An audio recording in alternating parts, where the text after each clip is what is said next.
Assalomu alaykum, hurmatli obunachilar, kanalimiz a'zolari. Sizlarga kech bo'lishiga qaramasdan naborlarimizni xudo xolasa tanishtirib o'tamiz.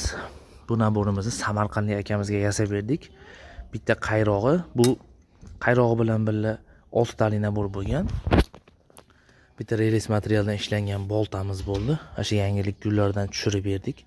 Jasurbek deb yozib berdik. O'zi akamiz Koreyada ekan, buni podarka qilib beradigan qadrdoniga. Chiroyli ishlandi.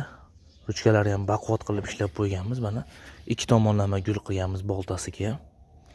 Svarka bo'lmagan, hech qanaqa svarka yemagan. Chotga chiqib o'rgan xudo xolasa. Bitta terilaydigan pichog'i. Pichog'imizning materiali aboyma pachimnidan bo'lgan. Ulangan. Aboymani o'zidan qiladigan bo'lsa, splashni bo'lsa sinib ketib qoladi bu. Chiroyli qilib peshlangan pichoq bu.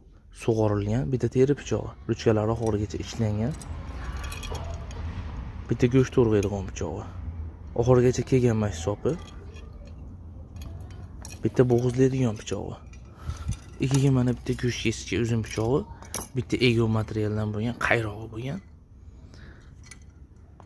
Kimga shunaqa xizmatlar kerak bo'lsa, bemalol murojaat qilishingiz mumkin. O'zbekiston bo'ylab dastavka xizmatlarimiz bor.